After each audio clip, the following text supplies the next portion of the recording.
আচ্ছা, আজকে এই যে ইসলামী আন্দোলন সহ জামাতে ইসলাম সহ বাংলাদেশের 8টা বড় বড় দল, ইসলামী দল, 2টা হয়তো ইসলামী না, কিন্তু 8টা সবই মুসলমান। আমরা 95% মুসলমান। তা আমরা আলেম ওলামারা যেহেতু আজকে এখানে, তারা চাচ্ছে গণভোট। এটা কিন্তু গণদাবি। জাতীয় নির্বাচন হচ্ছে জনগণের জাতীয় ইস্যু। এখানে জাতির পর জাতীয় একটা আপনার মতামতের বিষয়। জাতির কাছ থেকে যদি মতামত নিতেই হয় যে জাতীয় নির্বাচন ইস্যুতে, অবশ্যই গণভোট হতে হবে। গণভোট না হলে আপনি তো বাসায় বাসায় গিয়া জিজ্ঞেস করতে পারবেন না যে ভাই আপনি কি চান, এটাকে আপনি জিজ্ঞাসা করতে, আমি জিজ্ঞাসা করতে পারবো না। সো লজিক্যালি আমাদের গণভোটটা হওয়ার পরে আমরা জাতীয় ইস্যুতে ঐক্যমতে আসতে পারবো। এবং 8টা দল যে ইস্যুতে আজকে এখানে দাঁড়াইছে, আমরা জনগণের পক্ষ থেকে এখানে দেখতে আসলাম। ঠিক আছে, আমরাও মুসলমান, 95% মুসলমান। আপনি বুঝতে হবে আলেম ওলামা এখানে, আমরা অবশ্যই তাদেরকে ফলো করব। তারা ইমাম মানে কি নেতা? আপনি ওই যে জননেতা লাগায় না, জননেতা নেতা না। তাহলে মৌলানা আব্দুল হামিদ খান ভাসানী কি?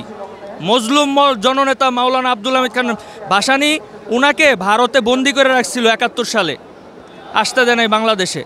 মাওলানা সাহেব মজলুম জননেতা মৌলানা আব্দুল হামিদ খান ভাসানী, বাংলাদেশে আপামর জনগণ, কৃষক, শ্রমিক সবার বঙ্গবন্ধু জিয়াউর রহমান তো আসছে কালকে। মৌলানা আব্দুল হামিদ খান ভাসানী, শেরে বাংলা একে ফজলুল হক, এরা ব্রিটিশদের সাথে যুদ্ধ করে পাকিস্তান হয়েছে, পাকিস্তানের সাথে যুদ্ধ করে বাংলাদেশ হয়েছে।